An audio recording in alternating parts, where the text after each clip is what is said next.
OK. Alors, qu'est-ce qui arrive avec les locataires? On est en période de renouvellement bientôt. Je pense que ça commence le 1er janvier. Vous allez recevoir des avis de vos propriétaires, augmentation, conditions, blablabla. Vous avez des délais stricts pour répondre. Sinon, je pense qu'on se fait pogner la main dans le sac, là. On est pris avec les conditions. Bref, il y en a qui essayent aussi, pendant cette période-là, qui va nous mener jusqu'au déménagement cet été, à expulser leurs locataires par toutes sortes de moyens. Il y en a qui ont développé même des recettes. Je suis sûr même qu'il y en a qui se donnent de la formation en privé dans certains réseaux. Comment faire pour se débarrasser des locataires? Ça a été dénoncé, justement, on en parlait avant la pause, et on a la porte-parole du RECLALC ici, que vous connaissez, Isabelle Mona-Landriot, qui est au bout du fil. Bonjour. Bonjour. Bonjour. Alors, la période là, où on reçoit des avis avec des conditions et tout ça, c'est à veille de commencer, là? Oui, mais en fait, dans le cas des évictions et des reprises de logement, c'est un peu différent. Okay. Les propriétaires ont jusqu'à 6 mois avant la fin du bail pour nous transmettre des avis. Okay. C'est pour ça que souvent, ça arrive juste avant Noël, oui. parce que 6 mois, si notre bail se termine au 30 juin, le 6 mois, c'est pas mal la fin décembre. Exactement. Fait qu'on serait dedans, là. Qu'est-ce qui arrive? On reçoit ça par courrier enregistré, par huissier? Est-ce que c'est simplement un avis comme ça? Bien, en fait, c'est sûr que légalement, là, on dit tout le temps pour se baquer pour que les locataires doivent toujours communiquer avec leur propriétaire par courrier recommandé. Oui. Fait comme ça, s'il y a une relation conflictuelle, qu'on se rend à la régie, on a des preuves. Exact. Donc, inversement aussi, c'est bien de le demander au propriétaire aussi. Formellement. Oui. C'est ça. Puis si vous fonctionnez par courrier électronique avec votre proprio, prenez toujours des captures d'écran au cas où les courriels seraient flochés par accident. Là. Il ne faut pas paranoïer, mais il faut tout se garder ces preuves-là. Oui. C'est quoi les recettes? Qu'est-ce qu'ils prennent? Qu'est-ce qu'ils disent? Comment ça marche? Bien, en fait, c'est ça. Nous, ce qu'on a présenté comme cas cette semaine était vraiment un cas exemplaire d'une éviction frauduleuse. Okay. C'est-à-dire, à pareille date, l'année dernière, 6 locataires d'un immeuble dans Petite-Patrie recevaient chacun un avis d'éviction. Oui. Le propriétaire disait qu'il voulait faire 3 grands logements avec les 6 logements et que pour ça, il devait expulser tout le monde.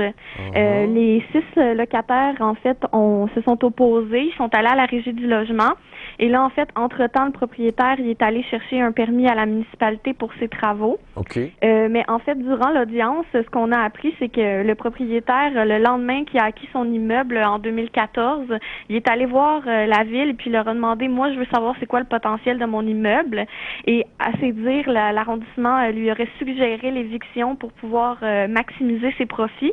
Et dans toute cette histoire-là, en fait, il n'a jamais pris en considération que les locataires, ça faisait des dizaines d'années qu'ils étaient là. C'était des très bons locataires. Il y a une dame qui est née dans ce logement-là. C'était sa maison. Elle y tenait comme la prunelle de ses yeux. Donc, c'était pas des mauvais locataires. C'était simplement que lui, il avait envie de mettre tout le monde dehors pour pouvoir relouer 2 fois plus cher. Et c'est ça qui arrive. Aujourd'hui, on a vu sur Kijiji que les logements se louent autour de 1 000 $ au lieu de 500 $ à pareille date. Bon, attention. Là, je veux juste vous arrêter parce que dans ma petite tête, il y a quelque chose qui ne marche pas, là, le droit au maintien au logement. Oui. Comment est-ce qu'on peut dire, là, on a 6 personnes ou 6 unités, légalement, là. Puis là, on dit, c'est pas pour me loger ou loger ma famille, là, c'est pour loger du monde qui ont plus d'argent avec des plus beaux logements qui vont me rapporter plus. Il me semble que c'est pas une raison légale, ça? Bien, en fait, ce qu'on trouve très problématique en ce moment avec l'éviction, c'est que c'est légal, mais que les critères pour avoir accès à l'éviction sont beaucoup trop faciles à remplir. Oui, mais ils seront plus là, ces locataires-là, après, une fois rénovés, là? Non. Mais c'est juste pour se mettre de l'argent dans les poches, c'est tout? Exactement. Mais non, mais vous êtes sûr que c'est légal, cette affaire-là? C'est épouvantable. Oui, bien, en fait, c'est ça, tous les locataires aussi qui ont vécu cette situation-là, ils n'en revenaient pas que ce soit possible. Puis la régie, elle, qu'est-ce qu'elle fait là-dedans quand on se présente, là? Admettons, on conteste, là. Qu'est-ce qui arrive? Bien, en fait, c'est que la régie, elle, en théorie, elle devrait regarder, premièrement, est-ce que le propriétaire a un permis de la municipalité pour faire les travaux? Oui. Deuxièmement, ça devrait être bonifié de plans d'architecte, des preuves qui viennent appuyer que c'est pas juste un projet en l'air. Oui. Et ça aussi, ça veut dire d'avoir des garanties financières de pouvoir aussi faire ces travaux-là. OK, je comprends. Il y en a qui font une demande, mais c'est pour la frime. Oui. Ah. Oui. Puis en fait, ce qui arrive aussi, c'est pas seulement la régie du logement où est-ce que souvent ça se fait à la va-vite. On se dit, oui, vous avez un permis, OK, vous avez l'air d'avoir les sous, bon, ben c'est accordé. Mais c'est aussi au niveau des municipalités où, en fait, dans le cas que je vous parlais là, de l'immeuble de 6 logements, il n'y a jamais un inspecteur qui s'est déplacé pour voir l'état des travaux. Oui, ben en fait, Ouais. il y avait eu des travaux qui avaient Ouais. été faits ou pas, il n'y a aucun mécanisme de suivi non plus. Donc, on est complètement dans le flou. Dans les grandes villes, ça doit être épouvantable. Dans une petite municipalité, il y a moyen de suivre ça serré. Mais vous avez raison. Dans une grande ville comme Montréal, là, ça Mais doit pas surtout être que, possible. contrairement à la reprise, les évictions, c'est accessible pour les compagnies puis les personnes morales, là. Ah oui? Oui, Ah ouais? oui, oui.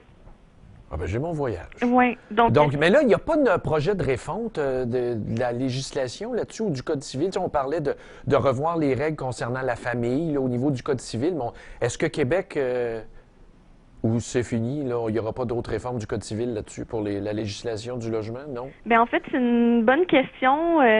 Nous, ça fait depuis le début du mandat de M. Moreau, là, le responsable Oui. d'habitation, Ben oui. qu'on essaie de le rencontrer puis de pouvoir en discuter avec lui parce qu'effectivement, du côté des locataires, puis même sûrement du côté des propriétaires aussi, on pense qu'on est rendu là, là. Les réglementations sont désuètes. On l'a vu, admettons, avec Airbnb dernièrement Oui, aussi. oui. Là, Ben on oui. entendait là-dessus les propriétaires et les locataires. Là, c'est un des rares dossiers. Là. La législation est désuète pour plein de raisons, autant pour assurer le droit au maintien dans les lieux que des locataires que pour protéger notre parc locatif qui se dégrade à vue d'œil là, avec les conversions en copropriété, tout ça. Oui. Donc nous, c'est le message qu'on lance au ministre Moreau puis qu'on va continuer de lui lancer, qu'il faut qu'on s'assoie ensemble puis qu'on fasse nos devoirs tout le monde ensemble. On est ouvert à ça, on attend juste qu'il accepte de nous rencontrer. Je ne sais pas. Évidemment, vous abordez la question par la bande du condo, là. Oui.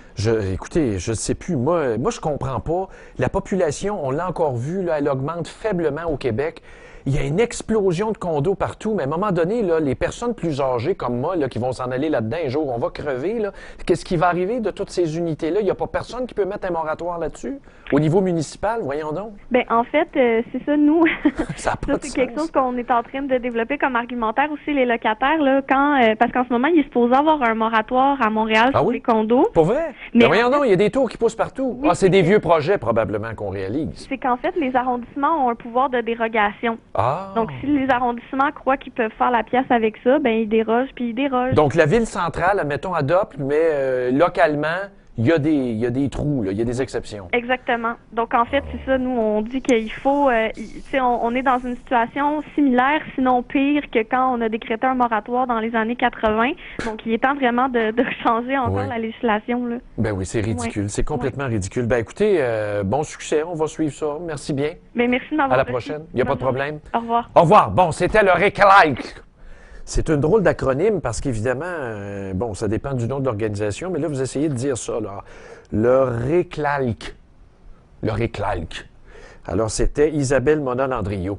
Mais c'est vrai que c'est ridicule. On se promène à Montréal, bon, même si c'était des projets déjà dans la machine, mais là, c'est des condos, des condos, des condos, des condos, des condos, des condos, des condos, des condos, des condos, des condos, des condos. Il y a juste ça, des condos. Pourtant, Montréal, c'est une ville de pauvres. Je comprends pas. Merde, des condos, des condos, des condos, des condos. C'est étourdissant.